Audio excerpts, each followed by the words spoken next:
Assalamualaikum warahmatullahi wabarakatuh. Bismillahirrahmanirrahim. Innal hamdalillah nahmaduhu wa nasta'inuhu wa nastaghfiruh wa na'udzu billahi min shururi anfusina wa sayyiati a'malina. Man yahdihillahu fala mudilla lahu wa man yudlil fala hadiya lahu. Wa ashhadu an la ilaha illallah wahdahu la syarika lahu wa ashhadu anna Muhammadan 'abduhu wa rasuluh.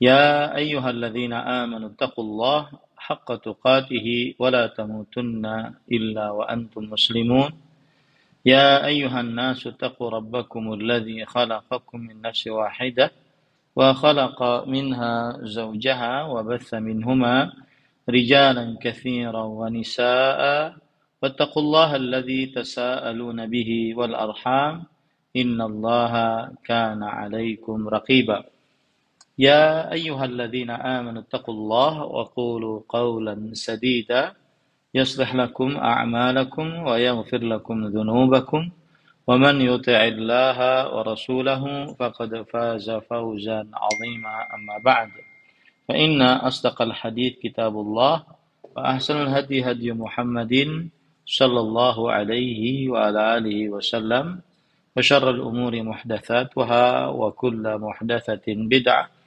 wa kulla bid'atin dhalalah wa kulla dhalalatin finnar. Alhamdulillah, kita bersyukur pada Allah Subhanahu wa taala pada hari ini, hari Selasa 9 Rajab 1444 Hijriah, kita dimudahkan oleh Allah Subhanahu wa taala untuk duduk bersama mengkaji kembali kitab Ad-Da'u wad-Dawa, penyakit dan obatnya, atau Al-Jawabul Kafi liman sa'ala 'anid dawa'is syafi. Jawaban yang memuaskan bagi siapa yang bertanya tentang penyakit yang diderita atau tentang obat yang menyembuhkan. Salawat dan salam semoga selalu Allah berikan kepada Nabi kita Muhammad sallallahu alaihi wa ala alihi wasallam, pada keluarga beliau, para sahabat, serta orang-orang yang mengikuti beliau sampai hari kiamat kelak. Dengan nama-nama Allah yang husna dan sifat-sifatnya yang mulia, kita berdoa, Allahumma inna nas'aluka ilman nafi'an wa rizqan tayyiban wa amalan mutaqabbala. Allahumma amin. Ahibati fillah, afanillah wa iyyakum. Kita memulai kembali setelah libur beberapa kali pertemuan pembacaan kitab Ad-Da'u wad-Dawa, penyakit dan obatnya, yang membicarakan tentang seseorang yang dia tertimpa sebuah musibah, yaitu bermaksiat kepada Allah. Dan dia mengetahui betul apabila maksiat ini dia lanjutkan, maka dia akan merusak dunia dan akhiratnya. Oleh sebab itu, dia kemudian berusaha untuk menjauhkan dirinya, melepaskan dirinya dengan segala macam cara dari maksiat tersebut. Akan tetapi, ternyata dirinya tambah berat untuk meninggalkan maksiat tersebut, tambah susah untuk meninggalkan maksiat tersebut. Lalu, apakah kira-kira kiat-kiat untuk menjauhi dirinya dari maksiat tersebut? Apakah jalan yang bisa menghantarkannya untuk menjauhkan dirinya dari maksiat tersebut? Nah, kemudian setelah itu penulis Al-Imam Ibnu Qayyim Al-Jauziyah rahimahullahu ta'ala menyebutkan bahwasanya di setiap penyakit pasti ada obatnya yang Allah Subhanahu wa ta'ala turunkan. Kemudian setelah itu beliau menyebutkan bahwa salah satu obat yang sangat luar biasa adalah berdoa. Nah, lalu setelah itu beliau banyak membicarakan tentang doa. Ya, banyak sekali membicarakan tentang doa. sampai kepada pembicaraan yang kita sekarang ini membicarakannya, yaitu eh, tanda-tanda ataupun dampak-dampak, akibat-akibat yang didapatkan dari maksiat. Dan ini adalah salah satu obat agar terlepas dari maksiat, yaitu dia mengetahui apa bahaya dosa dan akibat buruk dari maksiat yang dia kerjakan. Dan ini sudah kita bahas panjang lebar pada pertemuan-pertemuan sebelumnya. Kemudian juga penulis menyebutkan tentang pengaruh-pengaruh yang tercela akibat maksiat yang dia kerjakan, ya. Kemudian juga penulis menyebutkan maksiat akan menghasilkan maksiat lainnya. Kemudian juga maksiat akan melemahkan kalbu dan keinginan untuk bertobat kepada Allah Subhanahu wa taala. Kemudian salah satu pengaruh-pengaruh buruk dari maksiat juga adalah maksiat melepaskan rasa buruk terhadap maksiat di dalam kalbu manusia. Akhirnya orang menganggap bahwa maksiat itu tidak buruk. Ini berarti dia sudah mendapatkan pengaruh buruk dari maksiat, karena menganggap bahwa maksiat itu tidak mendatangkan keburukan. Kemudian juga adalah penulis menyebutkan sebuah pasal, yaitu kesialan dan kezaliman dari maksiat yang dikerjakan. Kemudian juga kita sudah bahas tentang maksiat mewariskan kehinaan di dunia dan di akhirat. Dan nomor 16 yang terakhir kita menyebutkan bahwa maksiat merusak akal pikiran manusia. Baik, kita sekarang masuk kepada yang ke-17 di buku terjemahan yang saya miliki di halaman 139. Mungkin di sana ada cetakan lain ya. Nah, saya bacakan buku bahasa Arabnya, Al-Jawabul Kafi liman sa'ala 'anid dawa'i syafi atau Ad-da'u wad-dawa.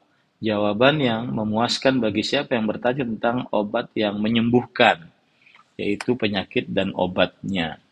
Penulis rahimahullah taala Al-Imam Ibnu Qayyim Al-Jauziyah rahimahullah, dan di sini ada penekanan kalau ingin menyebut Imam Ibnul Qayyim. Nah, itu cukup seperti itu, Imam Ibnul Qayyim. Tapi kalau ingin panjang, Imam Ibnu Qayyim Al-Jauziyah. Nah, begitu ya, beda. Beda penyebutan dan dua-duanya boleh disebutkan. Baik. Faslun al-ma'asi idza kathurat tatba'u ala qalbi sahibiha. Yang artinya yang ke-16 ya berarti. Oh iya betul. Maksiat merusak akal, belum ya kita ya. Baik. Ya. Faslun al-ma'asi tufsidul aqla. Pasal bahwa maksiat merusak akal pikiran. Akal yang dimaksud di sini akal pikiran kita. Sebagai manusia kita mempunyai akal untuk mengetahui mana yang baik, mana yang buruk, untuk berpikir menghadapi sebuah permasalahan. Itulah yang disebut dengan akal. Dan salah satu pengaruh buruk dari maksiat adalah maksiat merusak akal pikiran.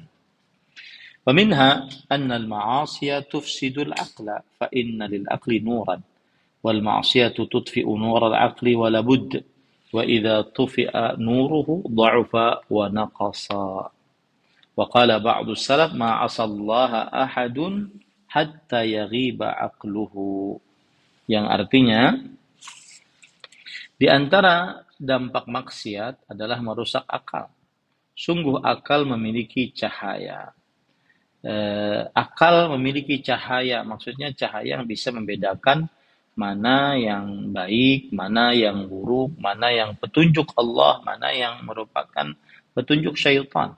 Sedangkan maksiat pasti memadamkan cahayanya. Jika cahaya itu padam, niscaya kemampuan akal akan melemah. Melemah membedakan mana yang baik dan mana yang buruk. Ya, melemah membedakan mana yang baik dan mana yang buruk. Kemudian penulis mengatakan, sebagian salaf berkata, tidaklah seseorang bermaksiat kepada Allah melainkan akalnya hilang.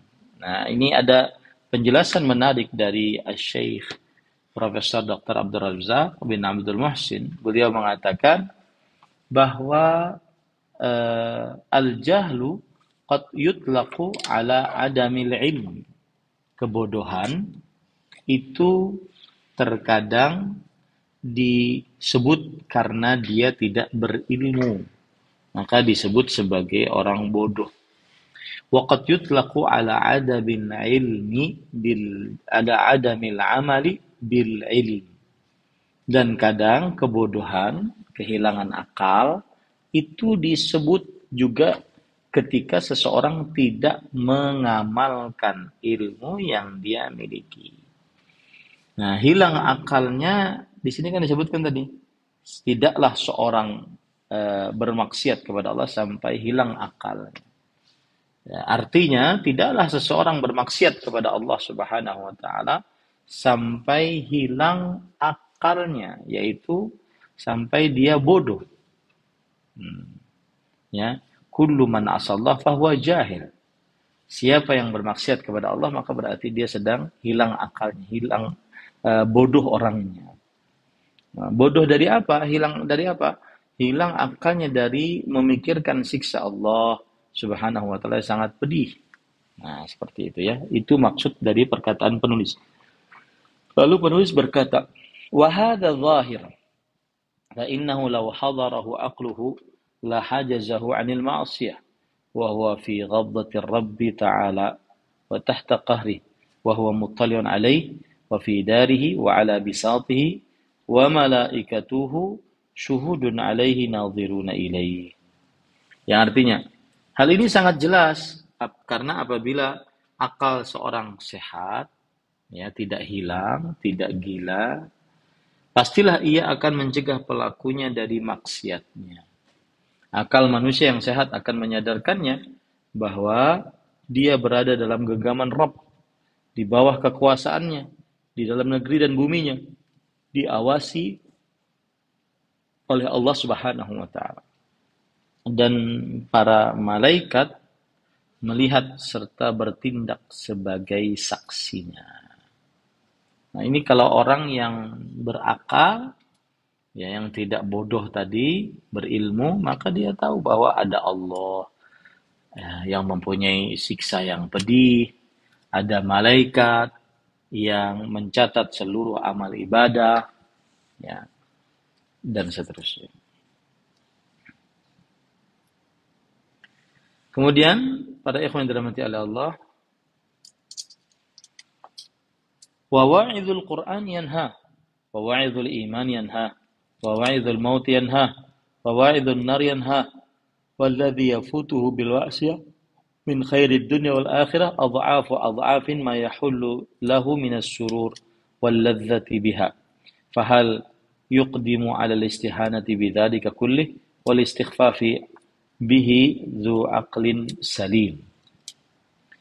Yang artinya bahwa peringatan Al-Quran, iman dan kematian dan neraka pun turut mencegah seseorang yang berakal sehat dari berbuat kemaksiatan. Ini menunjukkan bahwa yang bisa mencegah orang melakukan maksiat diantaranya adalah membaca Al-Quran, mengimani tentang Allah, para malaikatnya, kitab-kitab sucinya, kemudian mengimani tentang kematian, bahwa setelah kematian tidak ada lagi waktu untuk bertaubat dan beramal saleh, mengimani tentang neraka, ya, bahwa neraka itu sangat berat, lawahatul lil bashar, neraka sakar, dia adalah membakar seluruh tubuh manusia. Nah, ini menunjukkan para ikhwah yang dirahmati oleh Allah Subhanahu wa taala bahwa seseorang akan bermaksiat apabila dia jauh dari Al-Quran, apabila dia jauh dari iman, apabila dia lupa mengingat kematian, apabila dia lupa mengingat ada siksa nerakanya Allah Subhanahu wa taala. Nah, ahibati fillah, afanillah wa iyyakum, kaum muslimin yang saya cintai karena Allah, semoga Allah Subhanahu wa taala selalu memberikan afiat kepada kita di dunia dan di akhirat. Kita lanjut. Kemudian penulis mengatakan,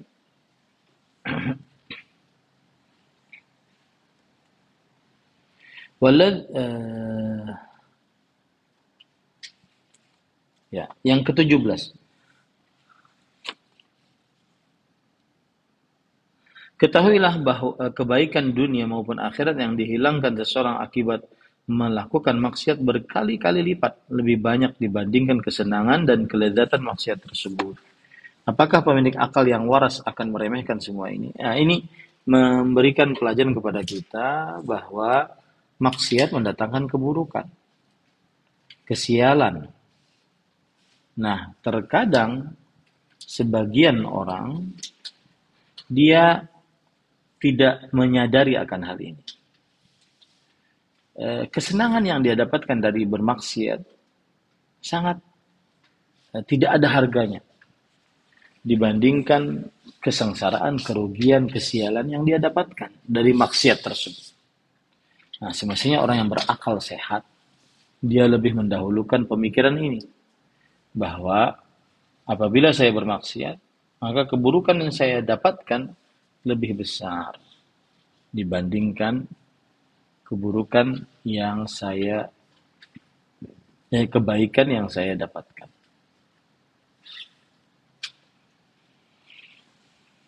Nah, orang yang berakal sehat tidak akan melakukan seperti itu. Dia menjual kebahagiaannya di akhirat demi kesenangan sesaat di dunia. Nah,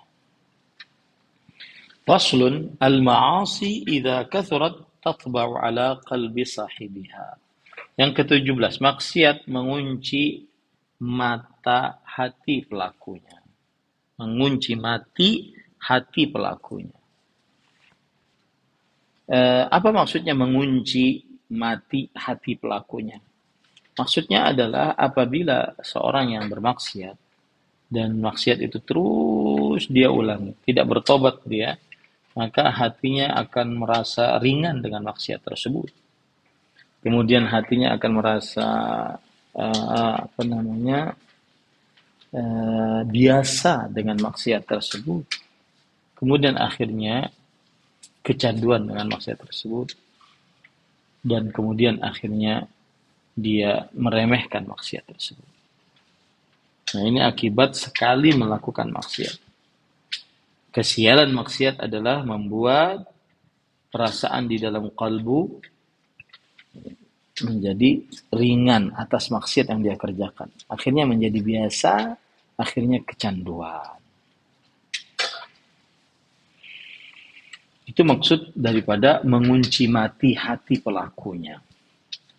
Nah, ومنها أن الذنوب إذا تكاثرت طبع على قلب صاحبها فكان من الغافلين كما قال بعض السلف في قوله تعالى كلا بل ران على قلوبهم ما كانوا يكسبون قال هو الذنب بعد الذنب وقال الحسن هو الذنب على الذنب حتى يعمي atau ya'ma al-qalbu. Artinya, di antara dampak maksiat adalah hati pelakunya akan terkunci jika dosa telah bertambah banyak. Hingga akhirnya dia menjadi orang-orang yang lalai. Demikianlah penafsiran sebagian salaf terhadap firman Allah Subhanahu wa taala, Quran surah Al-Mutaffifin ayat 14. Sekali-kali tidak demikian.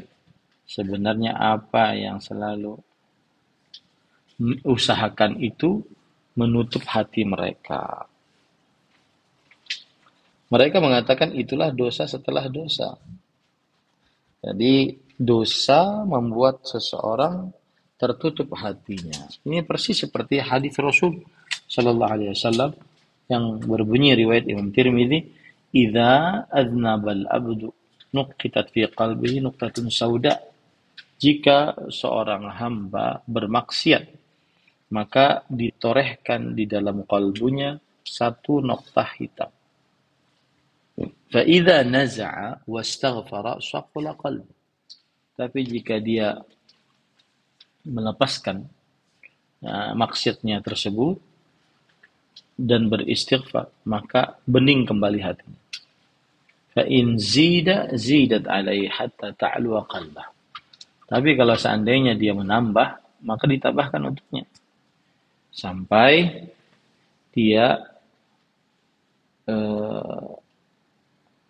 menutupi hatinya, sampai menutupi hatinya. Nah, ini hadis Rasul sallallahu alaihi wasallam.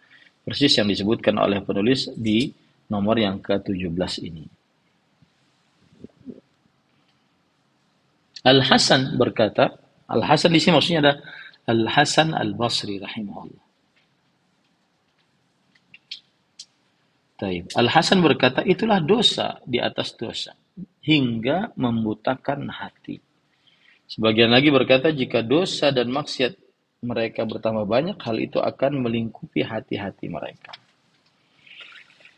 Asal masalahnya hati berkarat disebabkan maksiat. Jika maksiat bertambah, maka karat tadi menjadi penutup.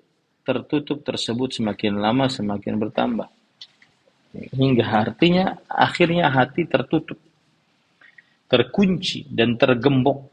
Jika hal ini terjadi setelah adanya petunjuk dan pengetahuan, maka hati menjadi terbalik.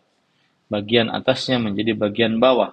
Pada saat itu musuhnya akan menguasainya dan menggiringnya sesuka hatinya. Nah, ini persis seperti ayat Al-Quran yang mana Rasulullah sallallahu alaihi wa ala alihi wasallam bersabda, "Alam ya'ni lil ladzina amanu an takhsha'a qulubuhum li dzikrillah wa ma nazala minal haqq wa la yakunu kal ladzina utul kitaba min qablu fatala 'alaihimul amad faqasat qulubuhum wa katsirun minhum fasiqun." Yang artinya, belumkah datang waktunya bagi orang-orang yang beriman untuk tunduk hati mereka mengingat Allah dan kepada kebenaran yang telah turun kepada mereka. Dan janganlah mereka seperti orang-orang yang sebelumnya telah diturunkan Alkitab kepada mereka. Kemudian berlalulah masa yang panjang atas mereka. Nah, ini mereka sebenarnya orang Ahlul Kitab, lalu dijauhkan, berlalu masa yang panjang atas mereka, lalu hati mereka menjadi keras. Hati mereka menjadi keras. Ini karena tadi mereka tidak langsung bertobat kepada Allah Subhanahu wa taala. Maka maksiat menjadikan hati menjadi keras. Nah, kemudian selanjutnya penulis mengatakan, faslun al-ma'asi tudkhilul 'abda tahta la'nati Rasulillah sallallahu alaihi wasallam. Pasal mendatangkan maksiat mendatangkan laknat. Dan laknat yang dimaksud di sini adalah laknat Rasulullah sallallahu alaihi wa ala alihi wasallam.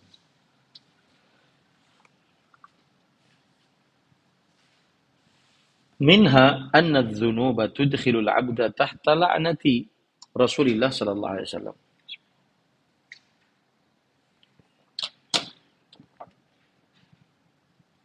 Fa innahu la'ana ala ma'asin wa ghairuha akbaru minha fahiya aula bidukhuli fa'iliha tahta al-la'nah. Yang artinya, di antara dampak maksiat ialah memasukkan pelakunya ke dalam laknat Rasul sallallahu alaihi wasallam. Laknat Rasulullah itu maksudnya apa? Rasulullah sallallahu alaihi wasallam mendoakan agar orang tersebut diusir dan dijauhkan dari rahmat Allah Subhanahu wa taala. Itu maksudnya laknat Rasulullah sallallahu alaihi wasallam. Beliau melaknat sejumlah perbuatan maksiat. Ya, nanti kita akan sebutkan. Sementara itu, terhadap perkara-perkara lain yang lebih besar daripadanya, maka para pelakunya layak mendapatkan laknat. Ya.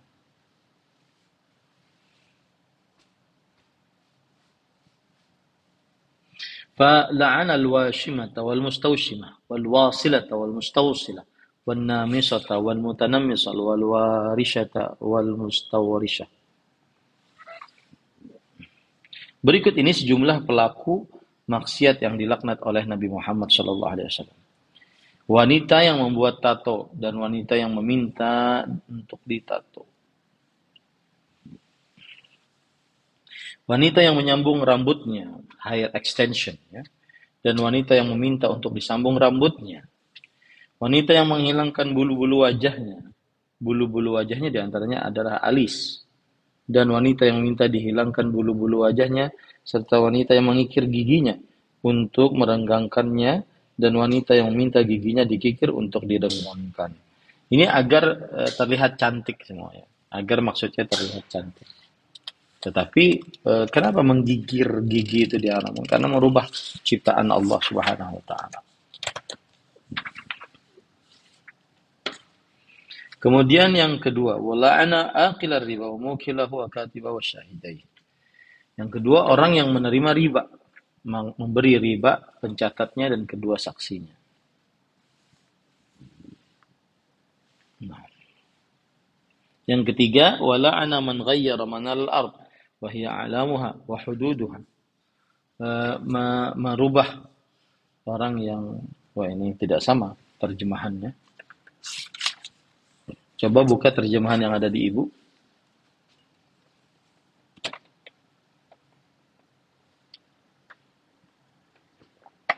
Iya.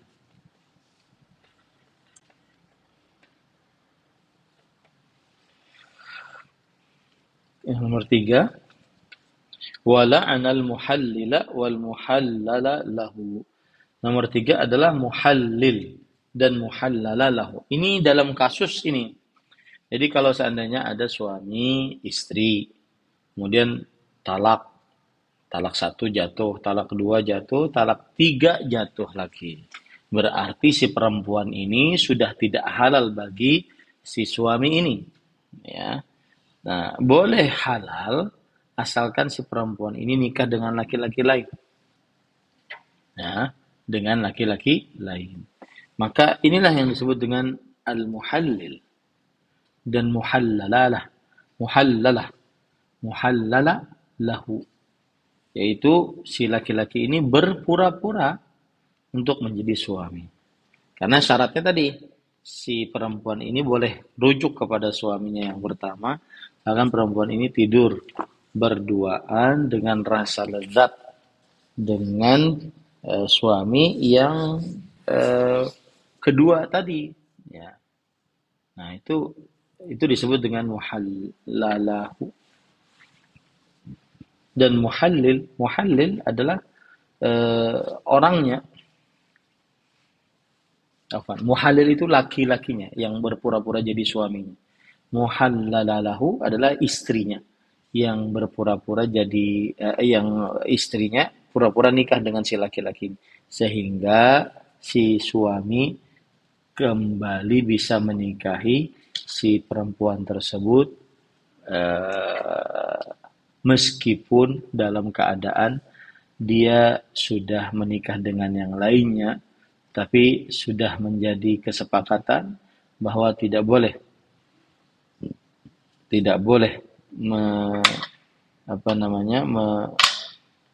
menjadi orang yang tidak benar di dalam proses akad pernikahan. Ya. Nah, itu maksud muhallil dan muhallalahu. Ya. Dan ini dilaknat oleh Rasulullah SAW karena main-main dengan mitsaqan ghalidha, pernikahan yang sangat besar. Wala'ana sariqah, dan mencuri pelaknat. Nah, ini pelaknat dicuri. Ada apa? Pencuri maksud saya. Melaknat pencuri maksud saya itu, ya. Jadi dilaknat oleh Rasulullah SAW pencuri.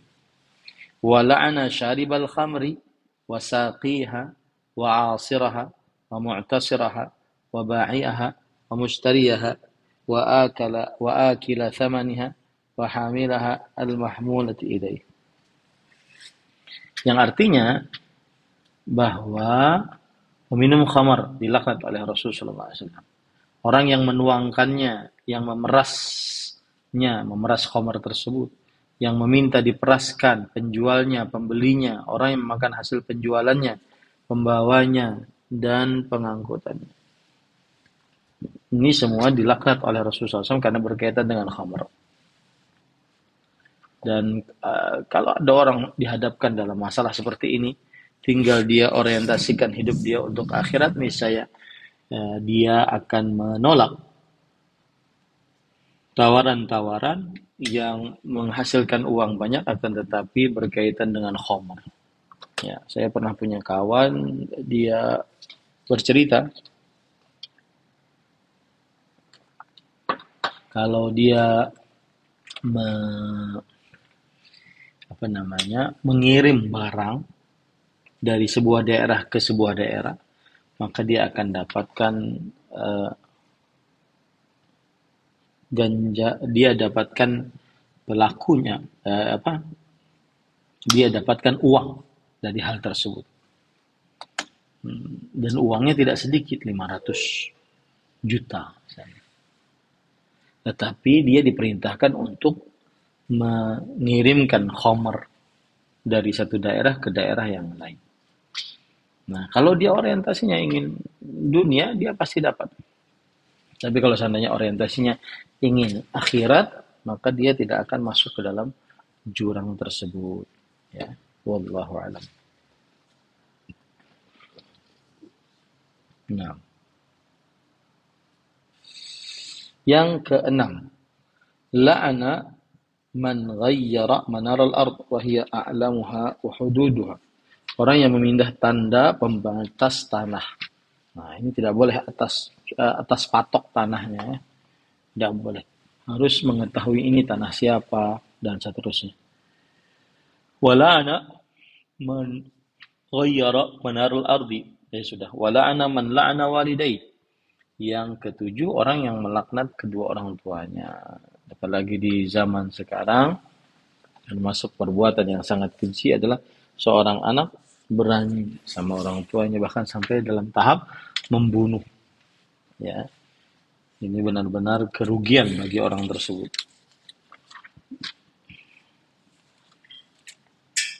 La'ana man ittakhadha syai'an fihi ar-ruhu gharadan yarmihi bis-siham. Yang artinya Rasulullah SAW melaknat orang yang menjadikan makhluk yang memiliki roh sebagai sasaran anak panahnya. Orang yang menjadikan makhluk sebagai roh. Makhluk yang memiliki roh sebagai sasaran anak panah. Misalkan kita berlomba untuk menembak burung. Burungnya masih hidup. Nah, ini nggak boleh. Ya, dijadikan sebagai perlombaan. Burungnya sudah ditangkap, tetapi dia diletakkan di sebuah tempat. Kalau bagus tembakannya, maka berarti dia benar. Nah, ini tidak benar. Wa la'ana al-mukhannithina minar rijal wal mutarajjilati minan nisa. Allah melaknat, ya,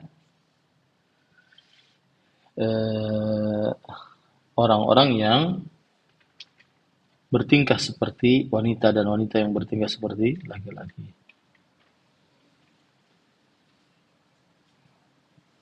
Dan alangkah banyaknya di zaman sekarang ini. Dan jangan sampai dianggap biasa. Ya, yang laki-laki bertingkah sebagai perempuan, perempuan bertingkah sebagai laki-laki, ini dosa besar. Karena dilaknat oleh Allah. Salah satu tanda bahwa dosa itu adalah dosa besar, yaitu mendapatkan laknat dari Allah Subhanahu wa taala. Kemudian wa la'ana man dzabaha li ghairillah. Rasulullah SAW melaknat bagi siapa yang membuka menyembelih untuk selain Allah Subhanahu wa taala. Wa la'ana man ahdatha hadatsan aw awa muhditsan. Rasulullah SAW melaknat orang yang siapa saja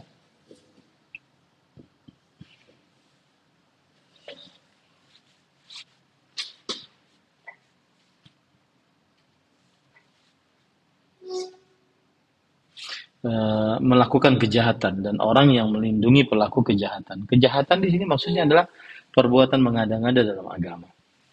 Kejahatan yang dimaksud di sini adalah perbuatan yang mengada-ngada dalam agama. Jadi siapa yang menyediakan tempat untuk melakukan perbuatan bid'ah, maka dia dilaknat oleh Rasul Shallallahu Alaihi Wasallam. Kemudian wala'anal musawwirin, dan para pelukis dan pematung, yaitu pelukis dan pematung makhluk hidup maksudnya. Ya. Kemudian yang ke-13, wala'ana man amila amala Lut, dan orang yang melakukan perbuatan homoseksual. Ini tidak boleh dilindungi. Yang ke-14, la'ana man sabba abahu wa la'ana man sabba ummahu, yaitu orang yang memaki ayah dan ibunya. Ini termasuk daripada dosa besar, karena dilaknat oleh Rasulullah SAW. Kenapa dia bisa melaknat atau memaki bapak ibunya? Karena kadang-kadang dia terlalu kesal, atau kadang-kadang dia memaki bapak ibunya secara tidak langsung dengan cara dia memaki siapa orang yang dia memaki orang tua, ya, dia memaki orang tua yang sedang orang tua dari temannya, sehingga temannya juga memaki orang tua. Itu sehingga terjadi status pemakian orang tua bapak ibu.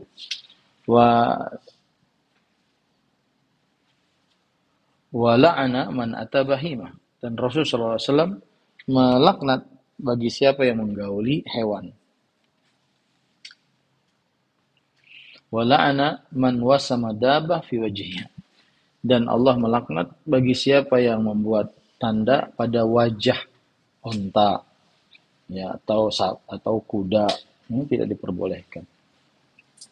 Wa la'ana man darra musliman aw makrah, dan yang selanjutnya adalah Allah melaknat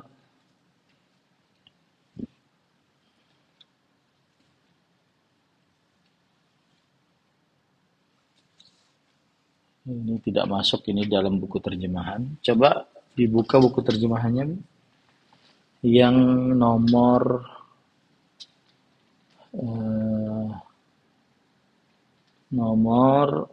17.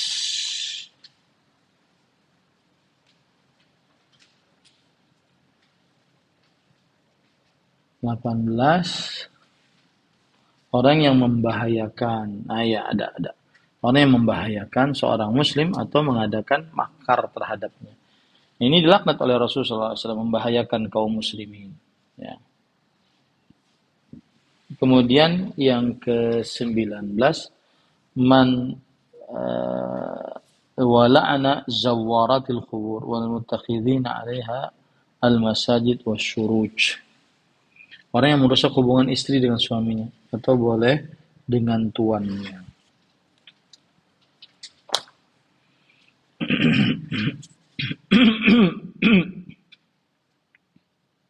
Wanita yang sering berziarah kubur, serta orang yang menjadikan kuburan sebagai masjid dan meletakkan lentera di kuburan. Sering berziarah kubur karena perasaan perempuan itu kan lemah, karena khawatir kalau seandainya sering berziarah kubur akan sering menangis, ya. Dan serta orang yang menjadikan kuburan sebagai masjid. Ini dilaknat oleh Rasulullah SAW.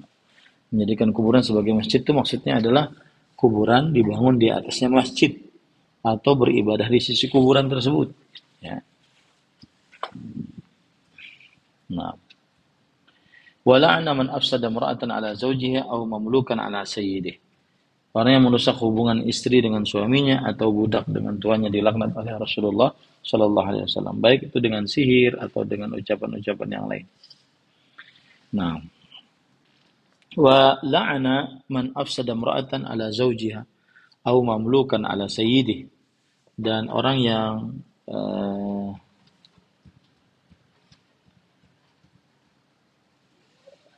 merusak hubungan istri dengan suaminya atau budak dengan tuannya, ya. Ini karena dia melakukan takhbib. Takhbib itu artinya merayu, menggombal untuk orang yang lain, ya, selain istrinya.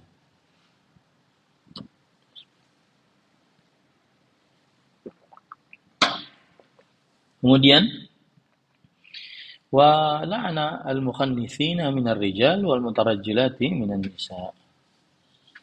Ya, ini sudah. Wa la'ana man atamra'atan fi duburiha.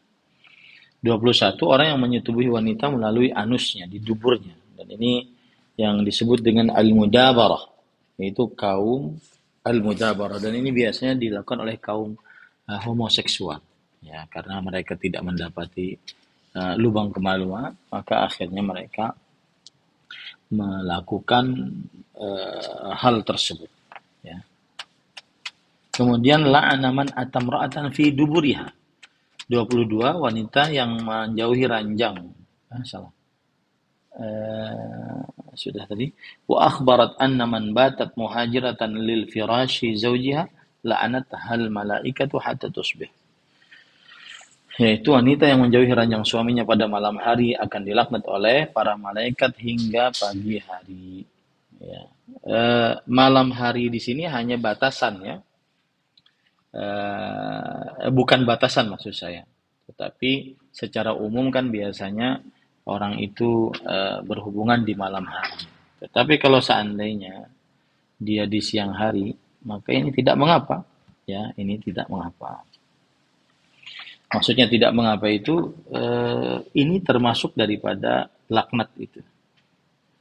Kalau seandainya sang istri diajak siang hari oleh suami sang istri enggan, maka masuk ke dalam laknat.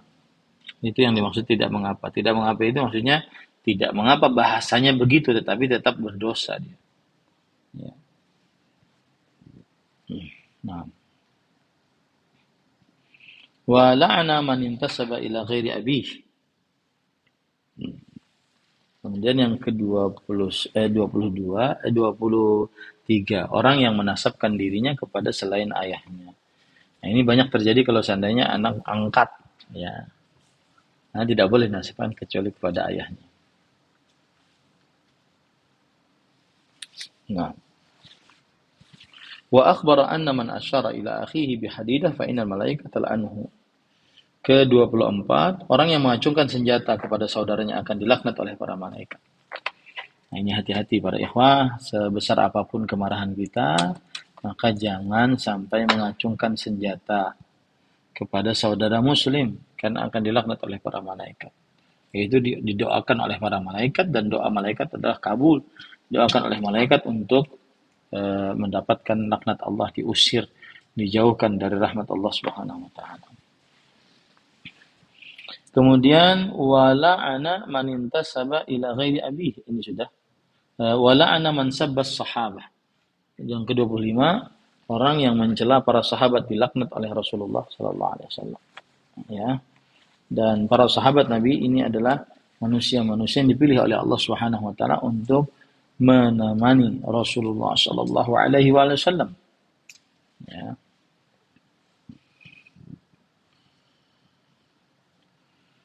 Sehingga mereka adalah manusia-manusia terbaik. Karena kalau seandainya mereka tidak baik, maka Allah tidak akan memilih mereka untuk menemani Rasulullah sallallahu alaihi wasallam. Nah, waqad la'ana Allah fi kitabi man afsada fil ardi wa qata rahimah wa adahu ada Rasulullah sallallahu alaihi wasallam. Berikut ini disebutkan sejumlah orang yang mendapatkan laknat dan dalam kitabnya Allah melaknat orang yang berbuat kerusakan di muka bumi, memutuskan hubungan rahim, menyakitinya serta menyakiti Rasulnya. Nah, berikut ini disebutkan sejumlah orang yang juga mendapatkan laknat Allah dan Rasulnya. La'ana man katama ma anzalallahu subhanahu minal bayinati wal huda. 1, orang yang menyembunyikan apa yang diturunkan oleh Allah berupa penjelasan dan petunjuk. Ya, berupa penjelasan dan petunjuk. Nah, ini tidak boleh menyembunyikan ilmu, ya, karena Rasulullah SAW bersabda akan hal ini. Tidak boleh menyembunyikan ilmu yang sudah didapat. Ya. Kemudian wala'ana alladziina yarmuna al-muhsanatil ghafilat al-mu'minat bil fahsyah. 2, orang yang melempar tuduhan zina kepada wanita-wanita mukmin yang menjaga dirinya dan tidak melakukan zina. Nah, ini dilaknat oleh Rasulullah SAW. Karena qadhful muhsanat, menuduh orang berzina, termasuk daripada dosa besar.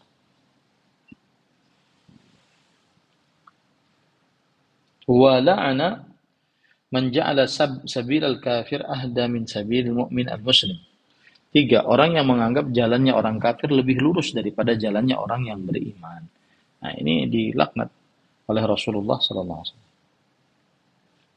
Wa la'ana Rasulullah sallallahu alaihi wasallam ar-rajula yalbasu lubsatar mar'ah wal mar'ah talbasu lubsatar rajul. Wa la'ana ar-ra'i wal mustashi wal ra'is wa huwa al-wasitah fil rashwah. Yang artinya laki-laki yang memakai pakaian wanita dan wanita yang memakai pakaian laki-laki, dan ini sekarang ini sangat banyak, sangat ironis sekali. Orang yang menyuap dan minta disuapi dan yang menjadi perantara suap, maksudnya adalah suap, menerima suapan harta dari orang lain karena urusan perusahaan misalnya.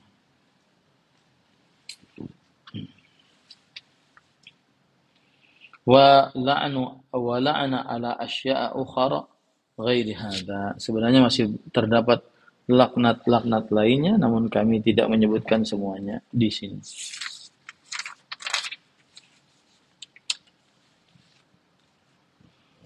Falau lam yakun fi dzalika illa ridha'u fa'ilihi bi an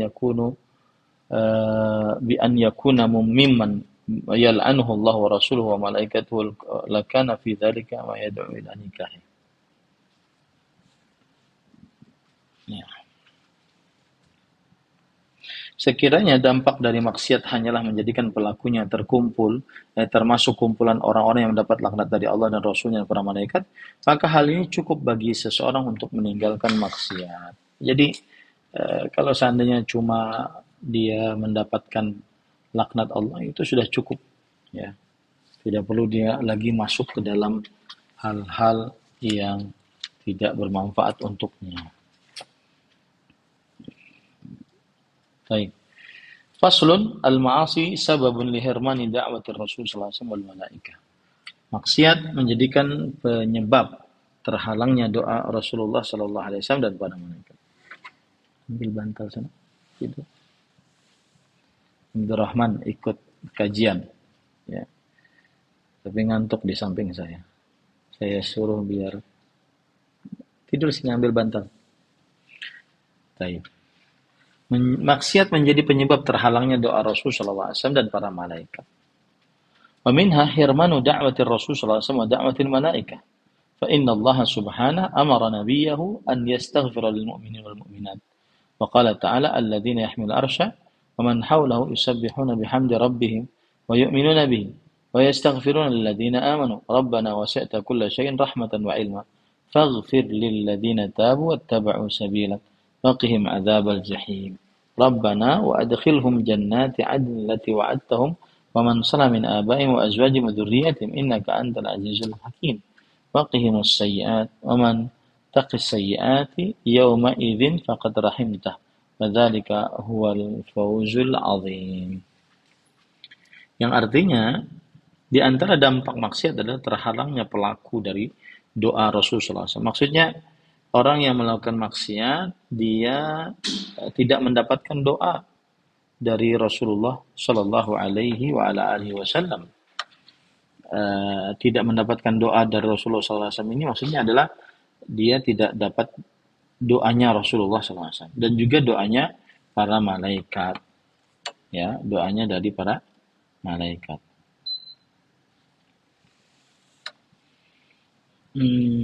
Yaitu ketika Allah memerintahkan nabinya untuk meminta ampunan bagi kaum mukminin dan mukminat. Di dalam Al-Quran, dalam surat Al-Mu'min, ayat 7-9, Allah memerintahkan Rasulullah SAW, kemudian juga para malaikat, agar mendoakan orang-orang beriman.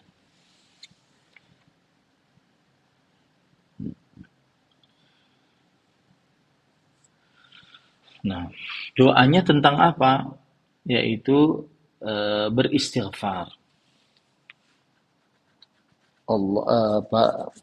Nabi Muhammad SAW dan para malaikatnya berdoa kepada Allah agar orang-orang beriman diampuni dosanya. Kemudian juga agar dijaga dari neraka jahanam. Waqihim adzabal jahim. Kemudian juga minta dimasukkan ke dalam surga Aden yang telah dijanjikan. Kemudian juga memberikan kesolehan kepada orang tua, istri, dan keturunan. Ya. Nah, ini doa Rasulullah SAW dan para malaikat apabila mereka senantiasa mengerjakan ketaatan, beriman dan beramal soleh kepada Allah Subhanahu wa taala. Kemudian penulis mengatakan, "Fahadha du'aul malaikah lil mu'minin at-taibin al-muttabi'in li kitabillah wa sunnati rasulih sallallahu alaihi wasallam la sabila lahum ghairuhuma. فلا يطمع غير هؤلاء بإجابة هذه الدعوة إذ لا يتصف بصفات المدعو له بها والله المستعان." Demikianlah doa malaikat bagi orang-orang yang bertobat mengikuti Al-Quran dan Sunnah. Karena kan ayatnya tadi begitu, ya, lilladzina amanu.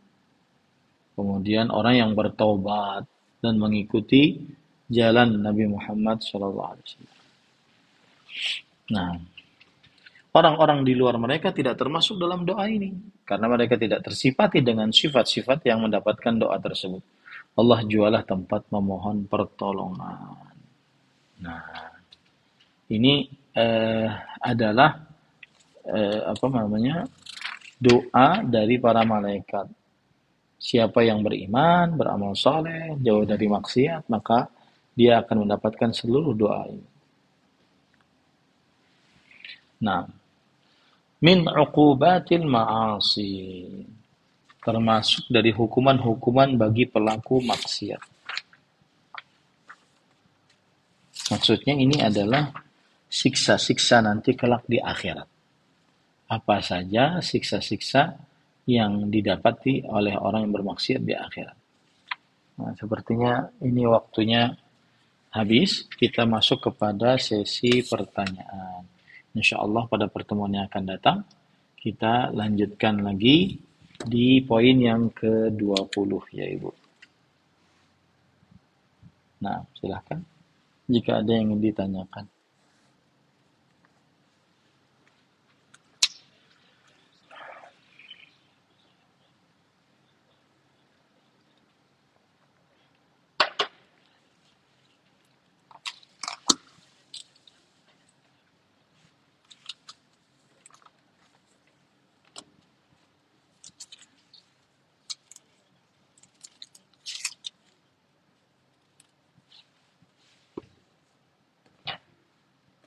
Nah,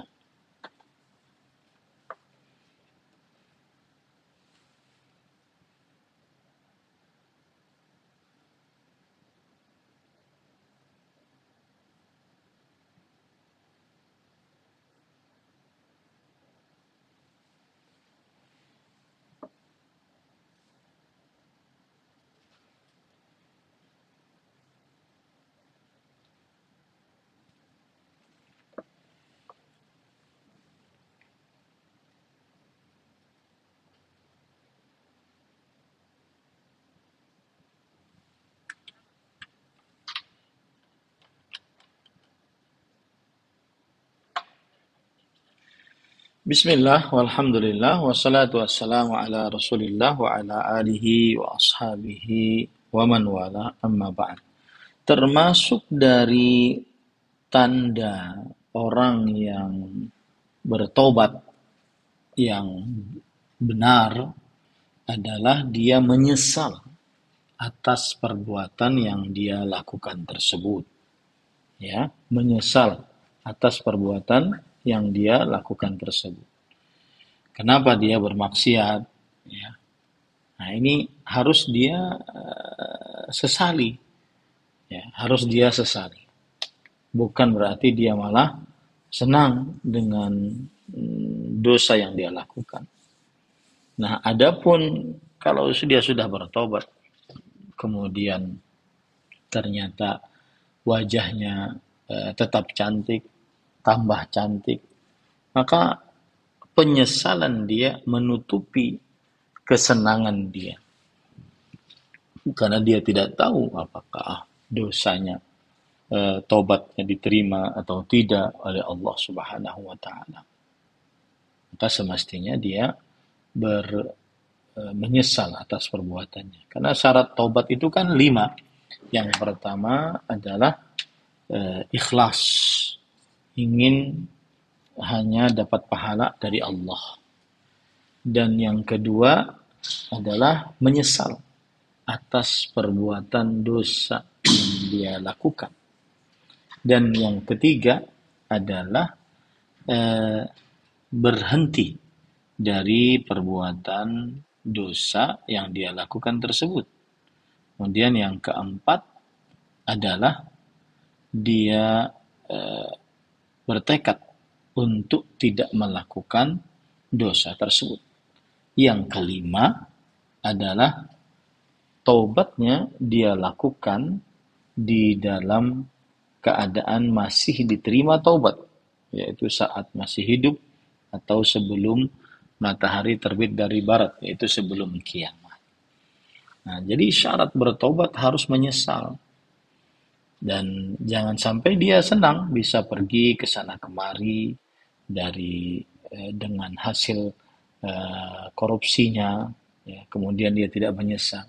Karena tidak ada manfaatnya dia senang pergi ke sana kemari dengan dia bukan tidak ada manfaatnya, maksudnya kontraproduktif kalau seandainya dia menyesal atas perbuatan dosanya tapi dia senang untuk bisa ke sana kemari.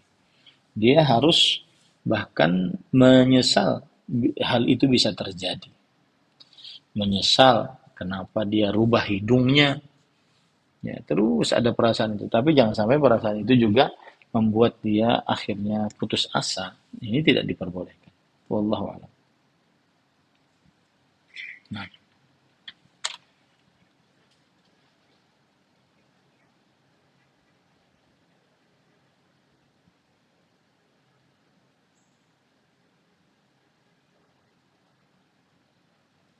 Waalaikumsalam warahmatullahi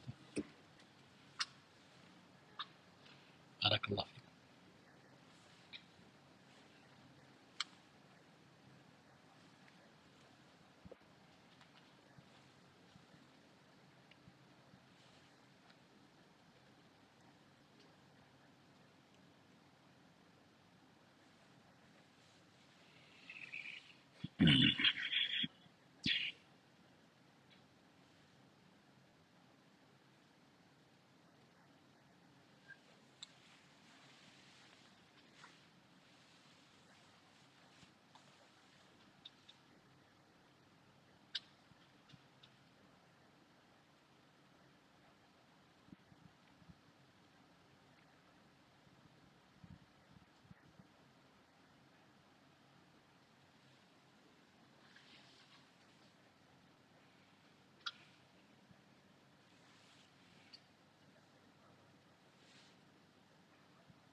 Wafikum barak.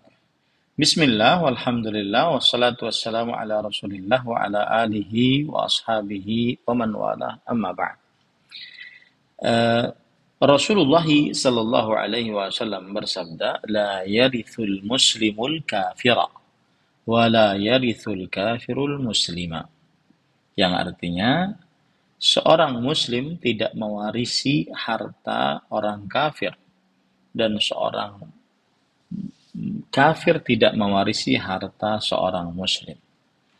Di dalam hadis ini Nabi Muhammad SAW memberitahukan bahwa tidak ada pembagian harta waris antara muslim dan kafir.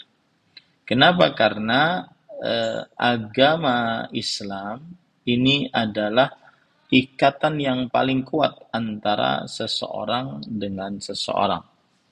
Apabila ikatan ini terlepas, maka terlepas pula ikatan seseorang dengan yang lainnya meskipun dia berkerabat. ya, meskipun dia berkerabat.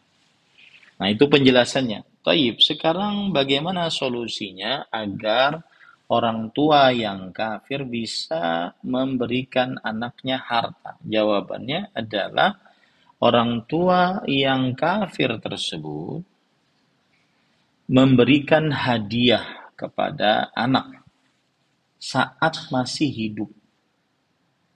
Saat masih hidup. Jauhi untuk memberikan wasiat. Ya, kenapa? Karena dikhawatirkan nanti itu dianggap sebagai harta waris.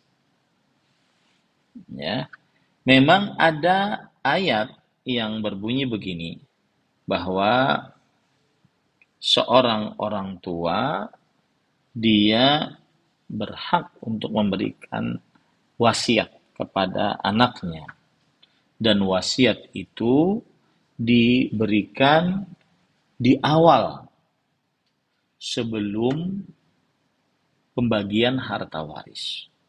Jadi saya beri contoh, misalkan ada orang tua kafir meninggal. Lalu setelah itu, sebelum meninggal dia sudah nulis wasiat. Maka anak ini berhak untuk mendapatkan harta wasiat tadi. Ya, harta wasiat tadi. Tetapi terkadang terjadi sesuatu yang keraguan-raguan. Ya, apa keraguan-raguannya? Yaitu apakah ini harta waris atau tidak. Apalagi kadang-kadang wasiatnya tidak jelas.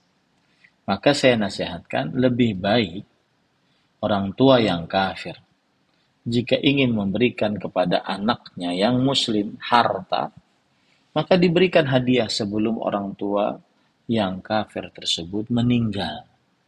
Hadiah. Jadi benar-benar kepemilikannya sudah berubah kepemilikan. Dari kepemilikan orang tua kepada kepemilikan anak yang muslim. Nah, ini lebih selamat. Kenapa? Karena saksi-saksinya masih hidup, ya.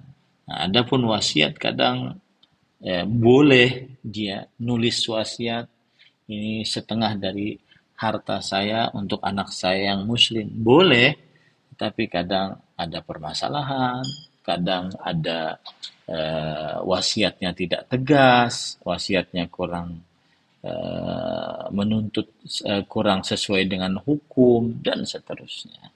Jadi intinya orang tua yang kafir bisa memberikan hadiah kepada anaknya dengan cara saat orang tua kafir tersebut masih hidup, dia beri hadiah kepada anaknya dan berpindah kepemilikan, ya, dari kepemilikan orang tuanya kepada kepemilikan anaknya.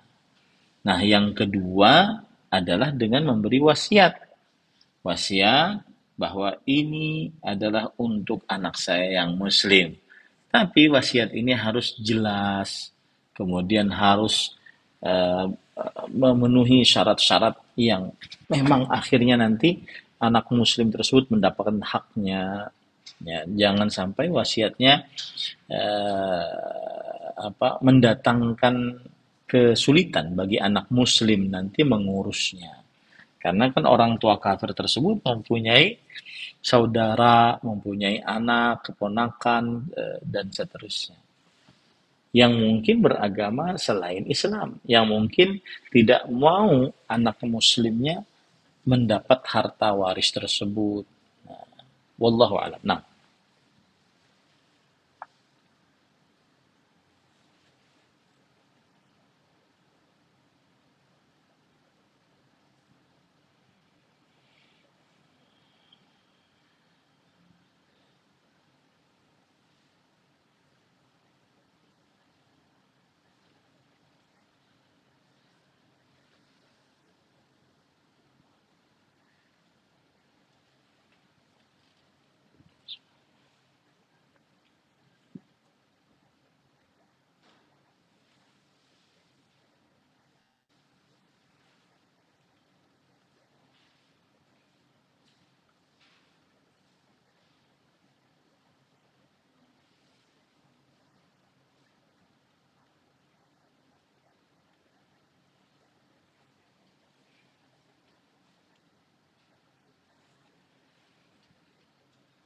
Baik. Bismillah, walhamdulillah, wassalatu wassalamu ala rasulillah wa ala alihi wa ashabihi wa man wala amma ba'd.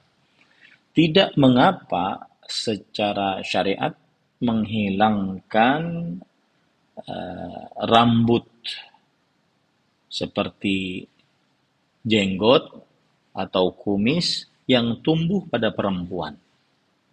Bahkan sebagian ulama mewajibkan untuk menghilangkannya karena fitrahnya perempuan tidak berkumis, tidak berjenggot.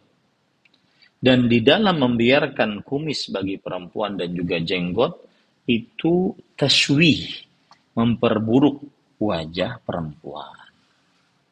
Berkata Al-Allamah Ad-Dasuqi, ulama madhab Maliki, wa yahrumu 'ala ar-rajul halqu lihyatihi wa syaribihi wa yajibu 'ala al-mar'ah halquhuma 'ala al-mu'tamad.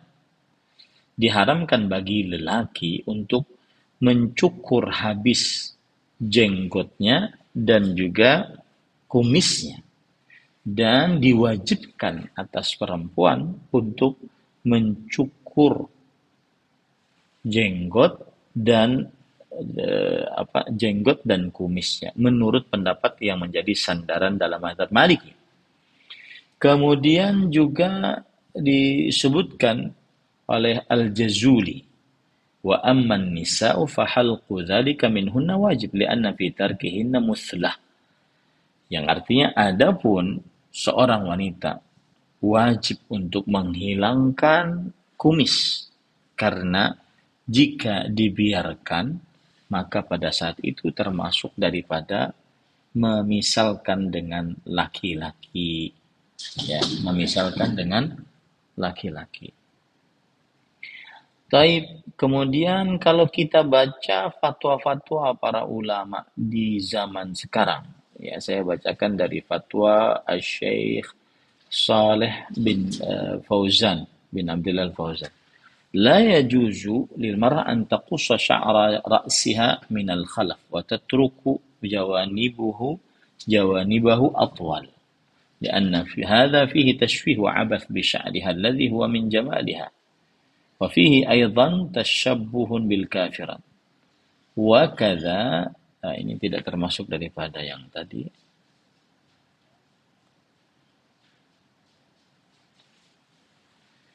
Lihat, sekarang saya bacakan perkataan Imam Ibnu Utsaimin. Amma ma kana min asy-sya'ri ghairu al-mu'tad bihaythu yanbutu fi amakina lam tajri al-'adatu biha ka'an yakuna al-mar'a syarib aw yanbutu 'ala khaddiha asy-sya'r فهذا لا بأس بإزالته لأنه خلاف المعتاد وهو مشوه للمرأة. Adapun rambut yang tidak biasa tumbuh, yang mana tumbuh di tempat-tempat yang tidak biasa tumbuh bagi seorang perempuan, seperti kumis ataupun pada pipinya tumbuh dari rambut-rambut, maka ini tidak mengapa untuk menghilangkannya, karena ini menyelisih kebiasaan wanita dan itu memperburuk wajah wanita, ya.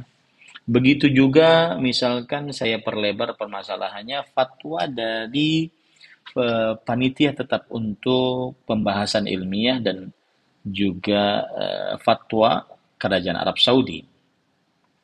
لا حرج على المرأة في إزالة شعر الشارب والفخذين والساقين والذراعين وليس هذا من التنمص المنهي عنه. Tidak mengapa bagi seorang wanita untuk menghilangkan rambut pada kumis atau pada paha atau pada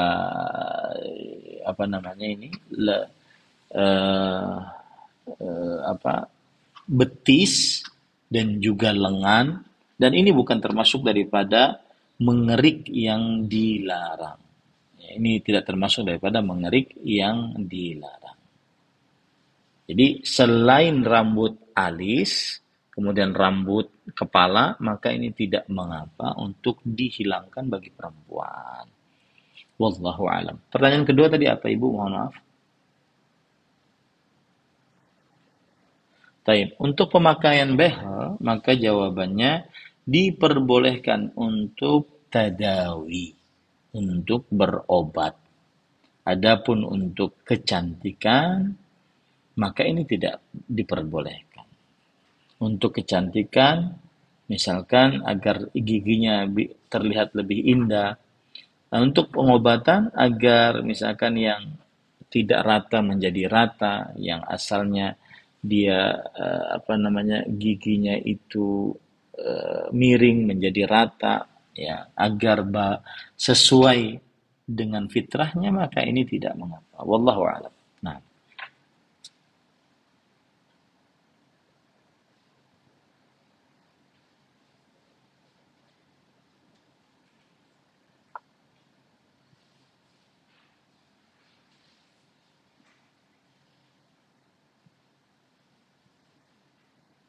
Waalaikumsalam.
Baik. Bismillah, walhamdulillah, wassalatu wassalamu ala rasulillah wa ala alihi wa ashabihi wa man walah, amma ba'd. Eh, yang paling utama adalah mengerjakan hadis Rasul Shallallahu Alaihi Wasallam yang berbunyi dalam riwayat Bukhari, "Man kanat indahu madlamatun li akhihi falyatahallal minha, fa innahu laysa thamma dinarun wala dirham min qabli an yu'khadha li akhihi min hasanati, fa in lam yakun lahu hasanatun ukhidha min sayyiati akhihi faturihat alaihi." Siapa yang di sisinya terdapat kezaliman terhadap saudaranya, maka hendaklah dia minta halal darinya. Sesungguhnya nanti tidak ada emas dan perak untuk membayar, ya, tetapi diambil dari saudaranya tersebut kebaikannya. Kalau seandainya kebaikannya tidak ada, maka diambil dari yang terzalimi dosanya dan diberikan kepada yang menzaliminya. Nah, maksud saya ketika menyebutkan hadis ini adalah hendaknya antara kedua belah pihak saling meminta halal, meminta halal, ya, karena semuanya sudah sama-sama lupa, sudah dibayar atau belum dibayar, kemudian jumlah hutangnya juga sudah sama-sama lupa, maka minta halal antara yang berhutang dan juga yang menghutangi, minta halal. Wallahu a'lam. Nah,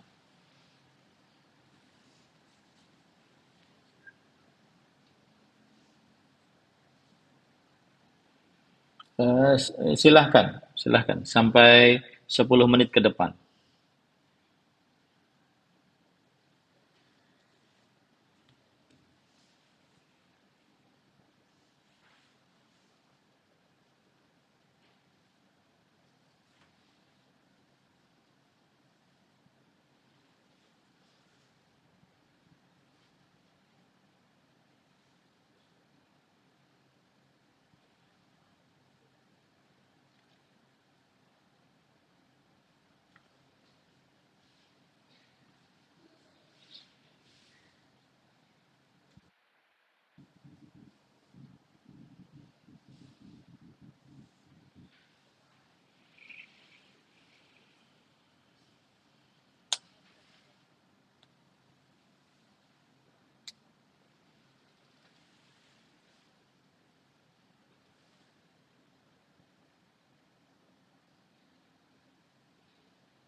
Bismillah, walhamdulillah, wassalatu wassalamu ala rasulillah.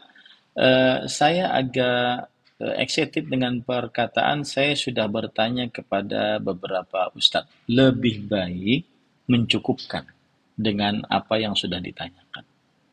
Sikap seorang muslim saat ada pertanyaan agama, dia tidak boleh untuk asal bertanya. Kemudian kalau sudah bertanya, dengan orang yang dia anggap alim di dalam masalah itu, dia cukupkan.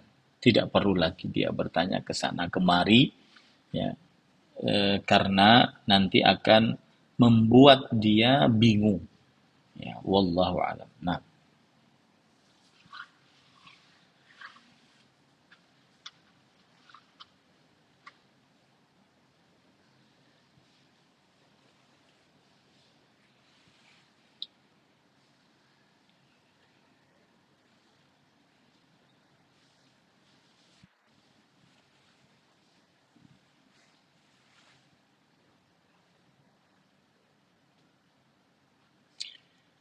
sebelum sebentar Ibu, sebelum dilanjutkan, saya ingin memberikan nasihat saat mengutarakan sebuah pertanyaan.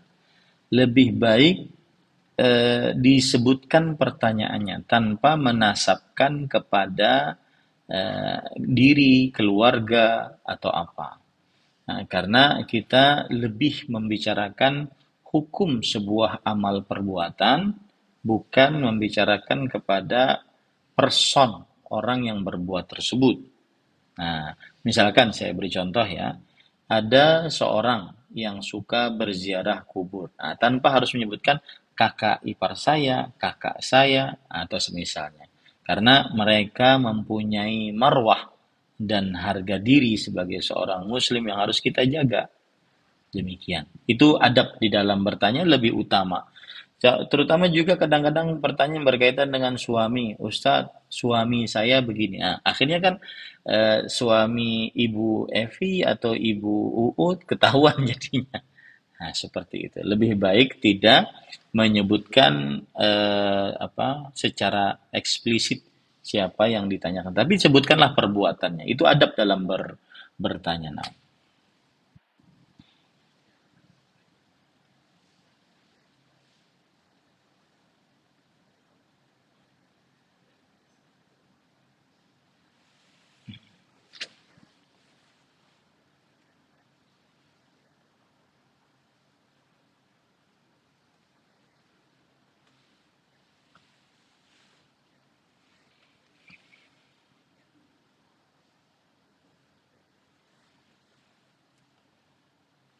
Bismillah walhamdulillah. Bismillah walhamdulillah wassalatu wassalamu ala Rasulillah wa ala alihi wa sahbihi wa man walah amma ba'd. Asal hukum berziarah kubur untuk wanita menurut pendapat yang dikuatkan. Lihat bahasa saya ya, menurut pendapat yang dikuatkan. Itu berarti saya sedang menguatkan pendapat ulama, sebagian ulama-ulama fikih yang kita ikuti, ya. Maka asal hukumnya adalah eh, diperbolehkan. Asal hukumnya adalah diperbolehkan. Mengapa demikian? Karena Rasul sallallahu alaihi wasallam bersabda dalam hadis riwayat Muslim, "Kuntu nahaitukum an ziyaratil qubur fazuruha fa innaha tudzakirukumul akhirah." Dahulu aku melarang kalian untuk berziarah kubur, maka ziarahilah ia. Karena sesungguhnya berziarah kubur mengingatkan akan kehidupan akhirat. Lihat ada pada kata fazuruha, maka ziarahilah ia. Ziarahilah ia di sini umum, mengandung laki-laki dan perempuan. Dan semua syariat Islam tidak ada kekhususan kecuali yang dikhususkan dengan dalil. Oleh sebab itu, sebagaimana disunnahkan untuk para lelaki berziarah kubur, begitu juga disunnahkan untuk para perempuan berziarah kubur. Dan juga berdasarkan hadis yang lain, Aisyah radhiyallahu anha pernah berziarah kubur Kemudian beliau bertanya kepada Rasulullah SAW, "Kaifa aqul idza zurtul maqabir?" Bagaimana aku mengucapkan doanya jika aku menziarahi kuburan?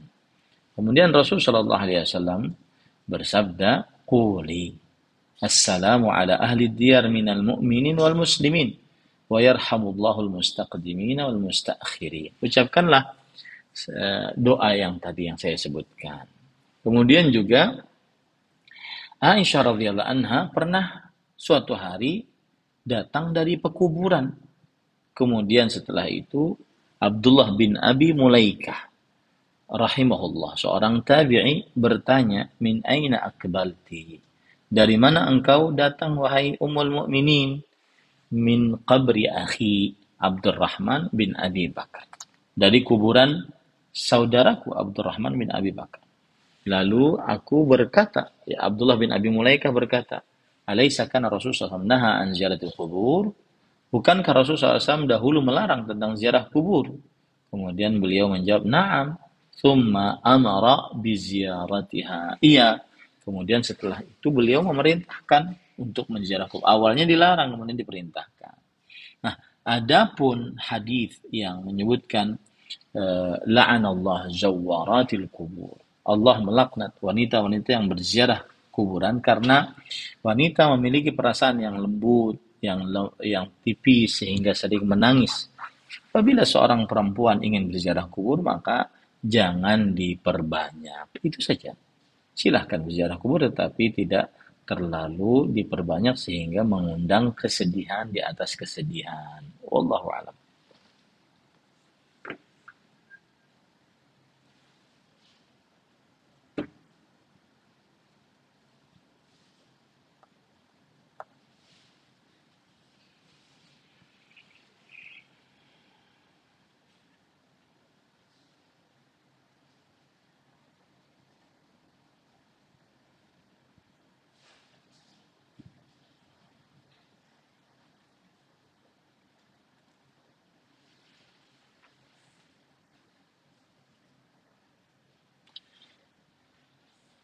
Bismillah, walhamdulillah, wassalatu wassalamu ala rasulillah wa ala alihi wa ashabihi wa man wala. Amma ba'd. Yang paling utama kita nasihatkan adalah agar kita sama-sama bertobat, menyesal atas perbuatan dosa tersebut.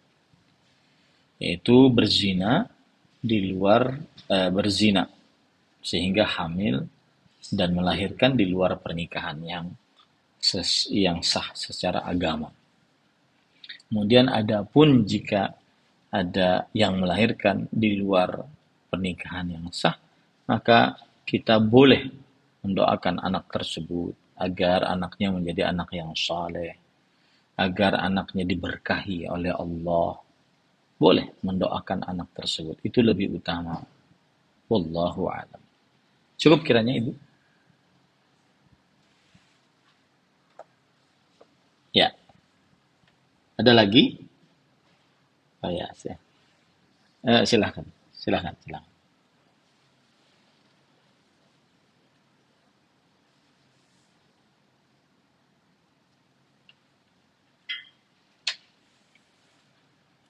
Waalaikumsalam.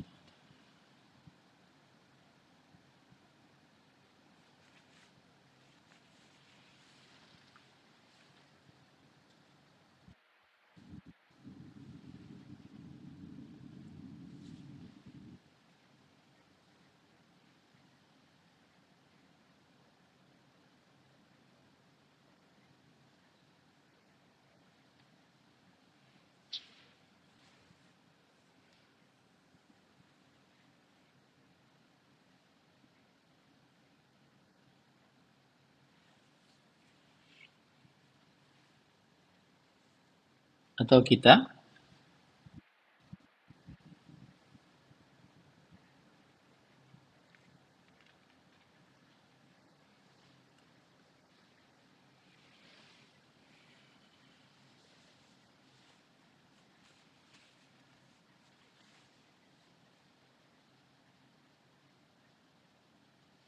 Bismillah, alhamdulillah, wassalatu wassalamu ala rasulillah. Ini juga adab dalam bertanya tadi.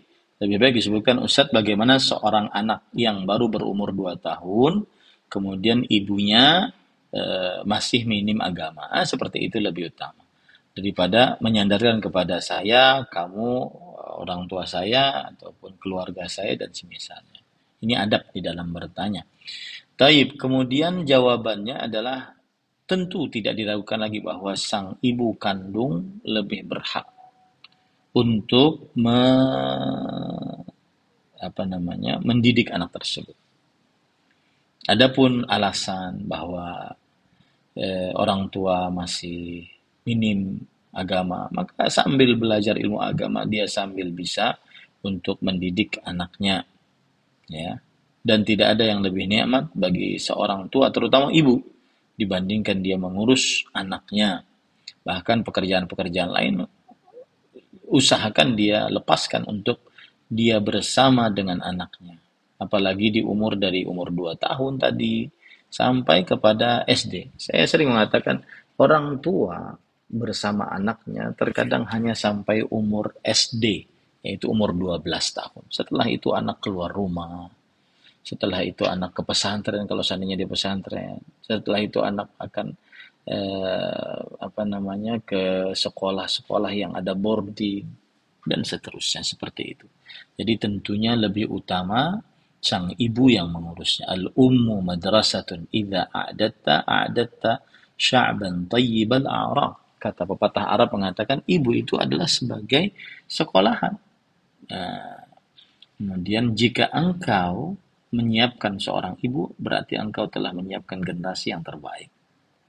Maka kemudian juga yang memotivasi seorang ibu untuk mengurus sendiri anaknya, mendidik anaknya adalah agar kelak nanti sang anak ketika ditanya oleh orang lain, siapa yang mengajari kamu Al-Quran, maka alangkah indahnya ketika seorang anak mengatakan, guru Al-Quran pertama saya adalah ibu saya. Betapa banyak pahala sang ibu tersebut. Ketika sang anak sudah membaca Al-Quran, ternyata dia mengenal huruf pertama dari huruf-huruf hijaiyah yang merupakan huruf dasar dari membaca Al-Quran dari ibunya.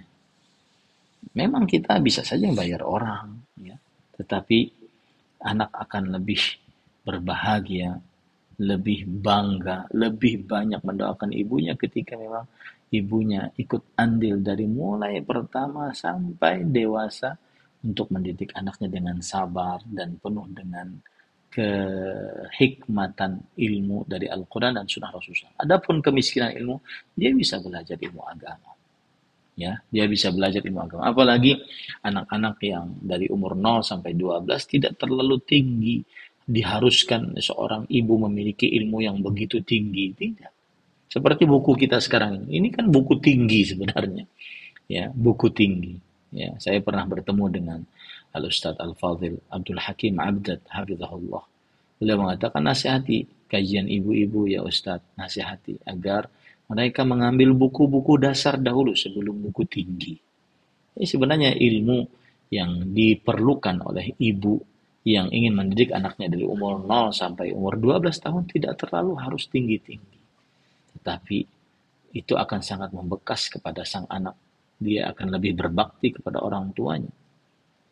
Ini yang bisa saya sampaikan. Semoga yang disampaikan bermanfaat dan semoga kita selalu diberikan afiat oleh Allah Subhanahu wa taala. Saya cukupkan. Sallallahu Nabi Muhammad walhamdulillahirabbil alamin, dan mohon maaf saya langsung live ya Ibu ya. Wassalamualaikum warahmatullahi wabarakatuh.